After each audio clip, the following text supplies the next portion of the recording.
नमस्कार, अपने YouTube channel पर आपका फिर से स्वागत करता हूं। आज हम पढ़ेंगे भूगोल विषय और भूगोल विषय की शुरुआत हम करने जा रहे हैं अक्षांश एवं देशांतर रेखाओं की। जी हाँ, आज का हमारा टॉपिक है अक्षांश एवं देशांतर रेखाएं। क्या होती है अक्षांश एवं देशांतर रेखाएं? तो ये काल्पनिक रेखाएं हैं। जी हाँ, ये कोई हकीकत या वास्तविकता में पृथ्वी पर खींची गई कोई रेखाएं नहीं है, बल्कि ये हमारे द्वारा मानी गई काल्पनिक रेखाएं। हमने अपनी सुविधा के लिए इन काल्पनिक रेखाओं को माना है या ग्लोब पर खींचा है। हमें इनकी जरूरत क्यों पड़ी? इनकी जरूरत हमें इसलिए पड़ी चूंकि पृथ्वी पर किसी भी स्थान की स्थिति को ज्ञात करने के लिए हमें अक्षांश रेखाओं की जरूरत पड़ी, या समय के निर्धारण के लिए हमें देशांतर रेखाओं की जरूरत पड़ी। तो किसी स्थान की स्थिति, वहां क्या समय हो रहा होगा, इन सब की गणना अध्ययन के लिए, जानकारी के लिए हमें अक्षांश और देशांतर रेखाओं की आवश्यकता हुई। इसलिए हमने इन काल्पनिक रेखाओं को माना है। तो देख लेते हैं, ये हमने ग्लोब पर खींची है। तो ग्लोब क्या है?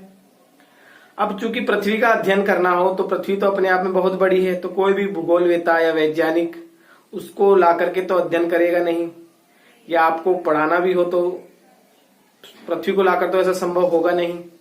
तो उसका एक छोटा रूप, पृथ्वी का ही एक छोटा रूप या कह लो प्रतीकात्मक रूप जो है वो क्या है? ग्लोब। और इस ग्लोब पर हमने ये काल्पनिक रेखाएं मानी है, खींची है, जिन्हें हम अक्षांश और देशांतर रेखाएं कहते हैं। अब ये जो हमारी पृथ्वी है, इसके ठीक बीचों बीच से हमने एक रेखा गुजारी है जिसे कहते हैं 0 डिग्री इक्वेटर। इक्वेटर के हिंदी में नाम है भूमध्य रेखा या विषुवत रेखा। भूमध्य रेखा या विषुवत रेखा, इक्वेटर इसके नाम है। ये पृथ्वी को बराबर 2 भागों में बांटने का काम करती है। ये भाग कहलाता है उत्तरी गोलार्ध और इसके निचला भाग कहलाता है दक्षिणी गोलार्ध। तो आपको समझ में आ गया होगा कि हमने क्यों इन काल्पनिक रेखाओं की रचना की है। एक उदाहरण से आपको समझा देता हूं। मान लीजिए हमारा कोई दुश्मन है ना, या कोई आतंकवादी है और हमें उस पर गिरानी है मिसाइल। अब मान लीजिए वो यहां पर बैठा है 66 डिग्री पर, उदाहरण के लिए 66 डिग्री उत्तरी अक्षांश रेखा पर।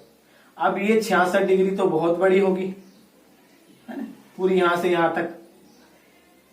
और साथ में हम देखेंगे कि यहां से कौन सी देशांतर रेखा गुजर रही है। तो मान लीजिए यहां से 60 डिग्री देशांतर रेखा गुजर रही है और 66 डिग्री अक्षांश रेखा गुजर रही है। तो जहां पर ये दोनों रेखाएं एक दूसरे को काटती है ना, वो बिंदु पर्टिकुलर हमें पता चल गया है कि हमारा दुश्मन वहां है। तो हमें अपनी वहां मिसाइल गिरानी है, बॉम्ब गिराना, जो भी हम उसमें फीड करके गिरा सकते हैं। तो सारा जो सिस्टम है किसी भी स्थिति को जानने का किसी जगह की, वो सारा इन्हीं पर आधारित है। हमारे जो हवाई जहाज चलते हैं, एरोप्लेन चलते हैं, उन्हें क्या पता जयपुर उतरना है, दिल्ली उतरना है, कहां उतरेगा प्लेन, है ना, न्यूयॉर्क में उतरना है, लंदन में उतरना है।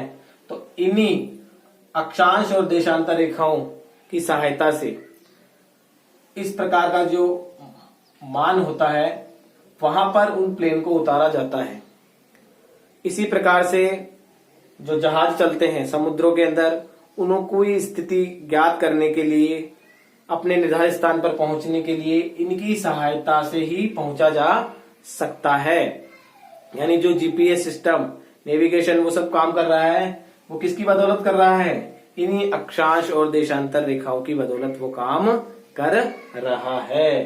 तो इसलिए हमें इन अक्षांश और देशांतर रेखाओं की जरूरत पड़ी। नेक्स्ट आगे देखते हैं। अब अक्सर प्रश्न पूछा जाता है इनकी संख्याओं के लेके, इनके मध्य की दूरी को लेकर के, तो मैं आपको बता देता हूं।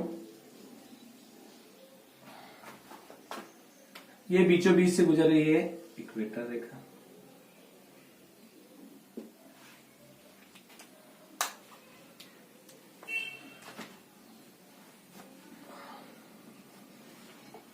यहां पे हमारा है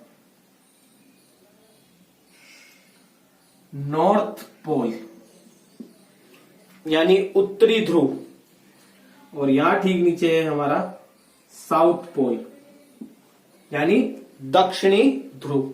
ये अंतिम छोर हो गई इधर दक्षिण से और ये उत्तर से, ठीक है। और ये हो गई हमारी 0 डिग्री इक्वेटर रेखा। बात आती है इनकी संख्याओं की, तो इनकी संख्या है ये 1-1 डिग्री के अंतराल पर ऐसे 0, 1, 2, 3, 4, 5, 6, 7, 8, 9 इसी प्रकार से 90 है। कितनी खींची गई है उत्तरी गोलार्ध तक? 90। ये रहा 90 डिग्री। जो नॉर्थ पोल है हमारा 90 डिग्री, और ठीक ऐसे ही दक्षिणी गोलार्ध के अंदर भी 90 खींची गई है। और ये आ गया हमारा साउथ पोल, तो यहां पर भी 90 डिग्री साउथ पोल। तो देखिए इनकी संख्या कितनी हुई, 90 और 90 180, 180 प्लस 0 डिग्री, तो ये इनकी संख्या हो गई 181। जी हाँ, अक्षांश की संख्या है 181। अब कुछ विद्वान इसमें मतभेद करते हैं, कुछ इसकी संख्या 179 भी बता देते हैं। क्यों? चूंकि वो ये जो नॉर्थ और साउथ पोल है उसको वो केवल एक बिंदु मानते हैं, कोई रेखा नहीं मानते हैं, इसलिए इसमें से 2 घटा देते हैं। जबकि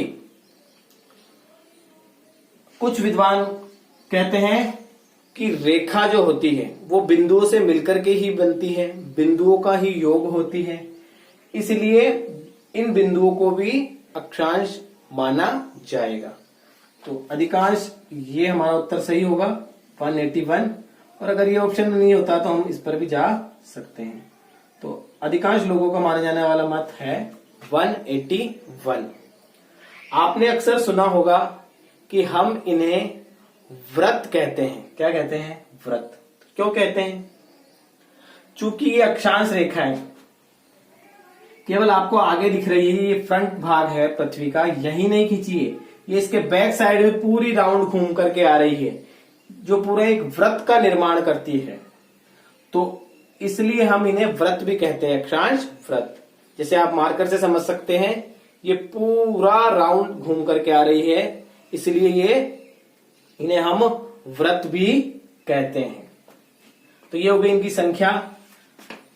2 अक्षांश रेखाओं के बीच मध्य में कितनी दूरी होती है? तो 0 डिग्री से हम 1 डिग्री पर जाएंगे तो हमें 111 किलोमीटर का सफर तय करना पड़ेगा। ठीक उसी प्रकार 0 से अगर हम 2 डिग्री पर जाते हैं तो कितना? 222 किलोमीटर का सफर हमें तय करना पड़ेगा। यानी कि 2 अक्षांशों के मध्य कितनी दूरी होती है? 111 किलोमीटर। 2 अक्षांश रेखाओं के मध्य की दूरी 111 किलोमीटर होती है। अब बात कर लेते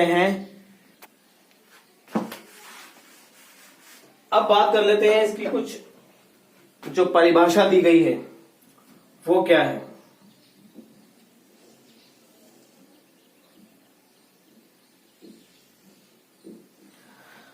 तो अब आपको साधारण सी परिभाषा बता देता हूं अक्षांश की क्या होती है।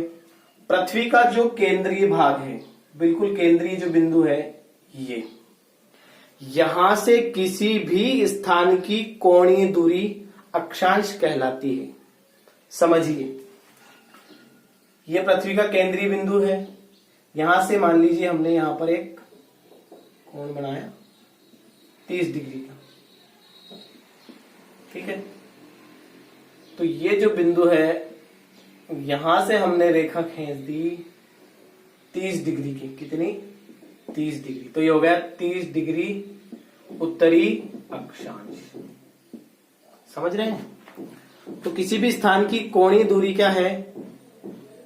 अक्षांश है। मान लीजिए यहां पर है 60 डिग्री, यहां से हम 60 डिग्री का कोण बनाते हैं पृथ्वी के केंद्रीय बिंदु से, और यहां से हमने ये रेखा खींच दी, तो ये हो गई 60 डिग्री उत्तरी अक्षांश। तो साधारण सी परिभाषा क्या बन जाती है कि पृथ्वी के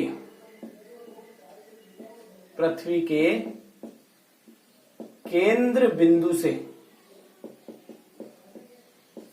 किसी स्थान की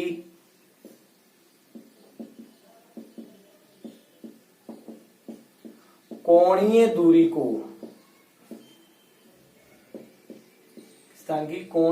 को अक्षांश कहते हैं।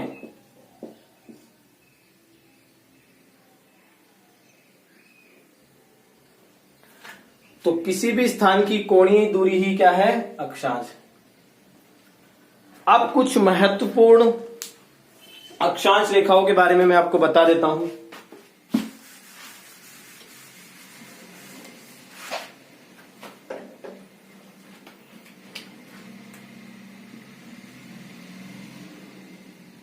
ये हो गई 0 डिग्री इक्वेटर।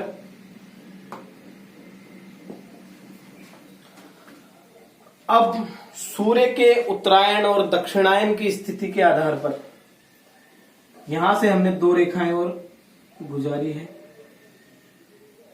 23.5 डिग्री उत्तरी अक्षांश, और ठीक ऐसे ही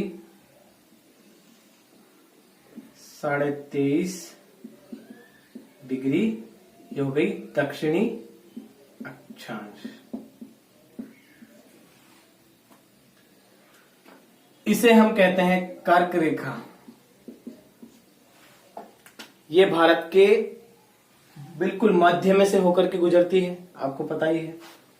और दक्षिणी गोलार्ध में ये जो है 23.5 डिग्री, से हम कहते हैं मकर रेखा। अब सूर्य की स्थिति लगभग वर्ष भर इन्हीं 2 अक्षांशों के बीच बनी रहती है। यानी सूर्य की सीधी किरणें जो है, जब सूर्य का उत्तरायण होता है तो यहां पड़ने लगती है, फिर यहां से वापस लौटता है और इसका दक्षिणायन होने लगता है। सूर्य का जब उत्तरायण होता है तो हमारे यहाँ बहुत भीषण गर्मी पड़ती है?